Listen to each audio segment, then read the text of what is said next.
the real world. The number of tech patents related to the most important fields of science have recently gone up thousands of %, and we see on paper that the intellectual property has been consolidated by a select few corporate oligarchs. That's a very important piece of information you're supposed to take in, and then realize how high the stakes are. That advanced technology is what we will continue to become fully dependent on as we progress through this decade of hyper-expansion. Oligarch is the correct term to use now that we've allowed for those corrupt elitist men and their corporations to rule so absolutely and unaccountably. They are never held accountable, and the worst that happens is they get fined or have to change leadership roles in the company. In some states, we are combating these tyrannical entities, and we must fully reject their artificial control mechanisms in every state or risk losing everything to them. The U.S. government is self-evidently conspiring with these corporations to manage the people outside of what the Constitution allows them to do. How many supportive examples do you want to read to get that through your head? Attempts to question the lockdowns at all or COVID origins or COVID treatments were globally censored by the big tech monopoly under the subjective guise of misleading info enforced at the discretion of corporate employees that no one voted for. The White House tells us they are working with them to censor American citizens, and foreign powers are also publicly doing so. That leaves us and our leaders unable to properly assess the decisions about locking down, where COVID came from, what's the best treatment, and it pressures individuals to capitulate for fear of being canceled and wrongly labeled. Not only those specific examples of our overall botched response, but also other important elements were globally censored in a way that sabotaged our pandemic response efforts. Besides censoring American citizens, we have private companies using taxpayer money from the government to have a monetary advantage over we the people who cannot compete in the markets with their bottomless pockets and bailout perks. The government, transnational corporations, and international entities are seizing control in several alarming ways, including consolidation of our land, such as farmland, private properties, and natural resources. That's all on paper and easily verifiable. They are also centralizing all the major big databases, as we see from deals between companies like Google and Apple for contact tracing. They're also organizing influence in our local governments through the international COVID response agenda that we've capitulated to. That means our health departments and public health experts take initiatives, directives, advisements, and guidance from those international entities that no one voted for. The healthcare systems of all other foreign governments are also being misdirected by those overreaching foreign influences. The way our for-profit healthcare industry is operated is as a top-down system, which is easily corrupted by those foreign influences and corporate interests. At the moment, overall, the power of influence and control is within a few men's hands, and they've already planned out the next 100 years where you and I are obsolete. They aren't going to randomly decide to give up the pursuit of max power. We're not living in an optimized global power structure that would empower the most people and set up future generations for success. If you take a look at that new global power structure that has consolidated control, we have groupings of transnational corporations like Apple, Amazon, Google, social media giants, groupings of billionaires, international entities, and other global powers moving in lockstep as one technocratic governing body. We see they're using the cloak of the COVID pandemic to impose influence over the world's governments and people in tyrannic ways. They're dictating our domestic affairs, restricting our freedoms, suppressing open debate online through mass censorship, and many of our local leaders are capitulating to their orders from fear of biological or economic repercussions. Imagine not knowing that and thinking everything happening is just a random act of nature with no sinister short and long-term agendas. That would be nice, but no, sadly, in the real world bad people take advantage of situations to benefit themselves. Well, it is who they are, and they're distracting us from the truly important matters at hand. That is why you're only just hearing most of this. It's okay if you disagree with that indisputable observation of how the world has changed and is working, but don't let it distract you from all the other revelations being presented to you here. That last observation is very important to consider, and to put it simply, it's called globalization. We have this opportunity now in this moment to cultivate competent leaders, fully educate our people, and awaken to these highest orders of reality to ensure we are establishing a moral and ethical utopian global power structure. If we fail to react to these dystopian agendas trying to put a chip in your brain or body, and we fail to acknowledge how far we've come technologically, then resistance to their dystopia is futile the longer we wait to act. However, if we can collectively recognize, learn, and respond together to the transition we are experiencing, then we can control the direction we travel in as opposed to letting other global powers direct the course of history. Did you grasp all that? We must take advantage of what we do have through American free market capitalism to own pieces of the intellectual property and businesses that we're 100% becoming dependent on. We have to identify the actions made by our current defective leaders that threaten the people's interests, and through the Constitution and our good leaders, we can hold them accountable. We have to raise businessmen and businesswomen to not only innovate with the advanced science and technology, but also own the businesses for each new market sector. There is a game-changing foundational system we can implement to create an open gate for young entrepreneurs to get an actual head start, instead of going into college debt, as they are now without the tools to succeed. Our rising stars will be given the resources, our collective experience, and business relationships to maximize their potential early on during their prime. At the moment, we see prime young minds are only contributing to the research and development process of the technology without owning the end products. We have to own our future economy now, or else a few will continue to own everything. But this time their consolidation of power will be so great no future human will be able to resist their global oppression. That's because of the power the technology grants them. Once certain technology-based technocratic systems are fully in place, no individual person or group of people can physically do anything that would threaten their grip on humanity, the economy, the financial system, the food you need to live. If we let them continue to own monopolies on medicine, for instance, who also have the patent rights, then that's another vector of influence and control over the people. For instance, 95% of the world's vitamin C is produced in China, along with other vital drugs and vitamins. If anything damages our food supply or continues to damage other people's food supply, if the sun gets blocked by dust, man-made or natural disaster, or it gets too hot or cold for crops to grow, and we need vitamin C and D to survive, then we'd essentially be at the mercy of China and transnational corporations in that way.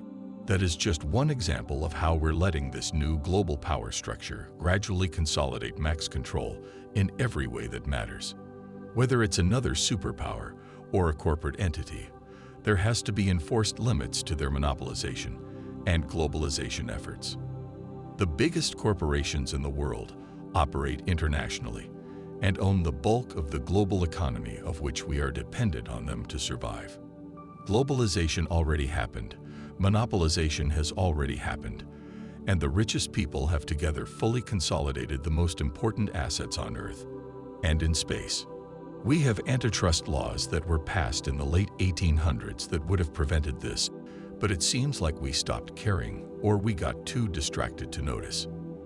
Who do you think is about to be in full control of the global cryptocurrency if we let the dollar crash from unaccountable and unwarranted hyperinflation? China released their yuan to replace the dollar. We don't even know who made Bitcoin, or who owns the majority of the circulation, or who owns the quantum computers that can hack the code of mere conventional computers, or who owns the rights to space assets, who owns the internet infrastructure, and how stable is the internet. You do need undisrupted internet access to use your cryptocurrency, but don't dwell on all that just yet. I brought up those concerns to get you thinking. Those are just some questions you should be asking. We're going cashless in some parts of China, You pay for things with your face, and when you get your brain chip, microchip, or smart tattoo, you can also pay without cash. None of that is conspiracy or blind speculation. It's 100% patented and developed technology you can easily research.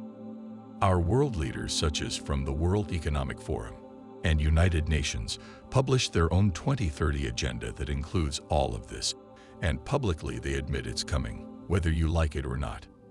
Publicly they admit in the future you'll own nothing and be happy. It's not only about the intellectual property, but also the precedents that are being set, the laws being changed in advance, and the complex societal social conditioning we're experiencing to normalize non-normal things like brain chips or transhumanism. We have to be smarter about letting ourselves become consumed by electronics in a way that paralyzes us and irreversibly alters our natural biology. Some of the younger generations are and will increasingly be growing up in virtual reality and are dependent on electronics to live day to day. That constant exposure to artificial stimulation from electronic devices changes us physically and mentally. The big picture is phenomenal to visualize, but you may not see it yet if you are standing too close. You have to take a step back and think independently without outside influences trying to tell you not to worry. Those are all just conspiracies. They called the brain chip a conspiracy. They called the government spying on you a conspiracy. They called gene therapy a conspiracy. They called quantum computing a conspiracy. They called geoengineering a conspiracy. They called everything important a conspiracy to gaslight you. That doesn't mean you're supposed to believe everything you hear, but the biggest conspiracy is that none exist. Those that deny the undeniable are stupid or evil.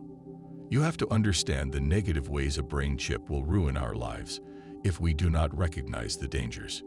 You have to understand the negative ways artificial intelligence will ruin our lives, and quantum computing and gene therapy will ruin our lives if the wrong people continue to control it. You have to understand how geoengineering and nanotechnology will ruin our lives. I am fully confident you see that now, and with that enlightened perspective, I dare you to continue reading to learn how we can use them to maximize universal prosperity. You now recognize we need very sophisticated regulatory measures to obstruct those dystopian agendas, while maneuvering for a utopian one.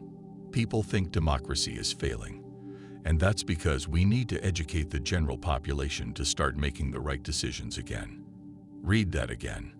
We need to obstruct the immoral, unethical, and dangerous development of some technologies, such as artificial intelligence, while we have massive debates about the moral implications of administering gene therapy agents, brain chip implants, and countless other technologies that, if left unchecked, will destroy us.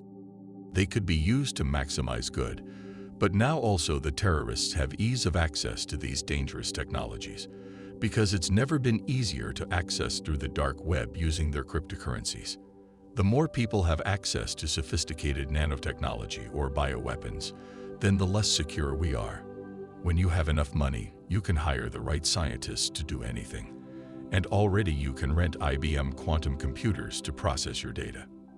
Did I mention the US Secretary of Defense under Trump alerted us that Russia and China have direct energy satellites in space with atmospheric penetrability capabilities? The US Justice Department is investigating direct energy attacks against our officials in the United States and around the world. That's a major development you should consider for a second that drastically changes the stakes, and you're completely oblivious to it. Read that again. We 100% have space lasers aimed down at Earth with the exact geographic coordinates of each of us. The corrupt and apparently evil propaganda media tricks some of you into thinking that it's a Jewish space laser conspiracy, even though it's undeniable. The media outlets that manipulated us about that are clearly a controlled propaganda apparatus to make us not know that the enemy has space lasers, or they're just really, really stupid. That's always the question, stupid or evil. That gaslighting of the facts was perpetrated by the mainstream media, including the left-wing comedy talk shows, which are also scripted. The comedian host doesn't write the script. They have a whole team doing it and take directives from the top. They insidiously use the comedic element to make you laugh at the wrong thoughts to have. So instead of knowing the truth, you just laughed off the mere possibility of direct energy weapons, even though it's 50 years in the making. The main threats are those that we cannot see and that take effect after prolonged exposure or periods of dormancy. I don't want you to be fearful, and in fact, you must remain fearless. We have no choice but to act to preventatively secure our long-term safety. Another aspect of our futurized civilization you may not be fully versed about is the continuous stream of data we produce from our devices, internet access use, and satellites. With access to that stream of data, one could effectively predict the future, perfectly simulate this first world, and target anyone using your geolocation data. Do you see how that works? Data is power, like knowledge is power. You combine that with supercomputers and specialized artificial intelligence to quantify everyone's live actions, coordinates, patterns of behavior, and suddenly you control the world. Those aren't just random words put together. You have to actually think about it to understand the power we're allowing for a few men to hold over us. If you have everyone's data, you know everyone's habits, exact location, communications, trends, patterns, and you can predict the outcome of social impacts from events.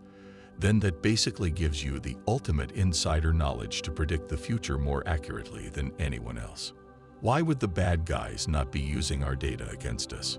They 100% are, and we're supposed to stop it. Do you understand how that works now?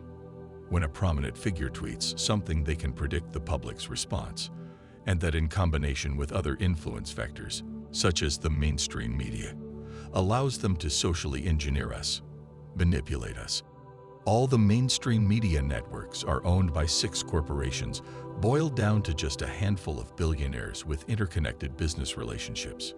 That's why you can look up video compilations of all different news network hosts parroting the same exact scripted opening lines, paragraphs, and narratives. The fact is, if we choose to be blind and ignorant to these latest technological developments and social engineering tactics, then we are effectively giving up our futures because they won't randomly stop pursuing absolute control over us. Remember when we once cared about our personal data and cybersecurity? Good times. Maybe we should all remember what it's like to not give full control to big corporations and big government. Luckily, we also have the technology to eradicate any cancers, health problems, and extend our lives even if we get temporarily harmed by man-made threats. We can own our future and take our hyper-expansion interplanetary. As you can see, there's a learning curve. Right now, we have trillions of US dollars as hyperinflation floating around without proper investment funnels that would translate to market cap growth through continued advancements.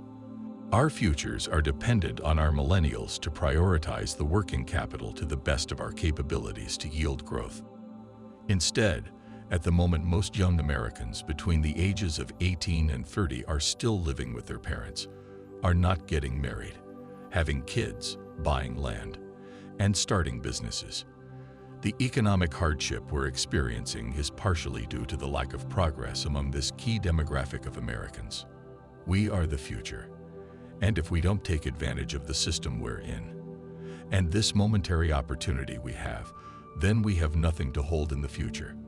Notice how currently we are economically still afloat in privileged ways. We have to take advantage of free market American capitalism and all our monumental resources to make real progress towards a better future now. That means you personally have to lead by example by ceasing your vegetative states of excessive video gaming, drug use, temporary gratifications, and self-destructive hedonistic lifestyles. Every member of society that can be hypnotized and paralyzed by artificial stimulation is one less force for good to worry about. What force for good are you if you are stuck in your virtual reality, oblivious to the knowledge, and without the determination to make a difference in the real world? Those that harness the Prometheus fire burning within us are the types of people that literally made everything you're indulging in. What have you made? Make something or act for something that is beneficial to other people. Get out there and be a force for good. Some of you are doing so, and you're having children, and you're running businesses that advance society. But imagine if everyone was. Everyone has the same or greater potential, if only they had the potent determination in life to become more than a mere spectator. Let's go over it again. Globalization by transnational corporations, world governments, and billionaire oligarchs over the last century has led us into the economic position we find ourselves in today. It is no accident, coincidence, or random act of nature that the very powers advocating for full globalization have gained the most power and wealth from pandemic 1. The richest people doubled their wealth on paper, and China made many more new billionaires and millionaires than us. The people of the world and of all nations are expressly under a light version of martial law, because there is a highly transferable virus that has killed millions of people. By the way, it's a year and a half later, and many of you are only just considering that it's man-made or from a lab, even though you've been hearing tens of millions of apparently smarter people telling you it's most likely not naturally occurring.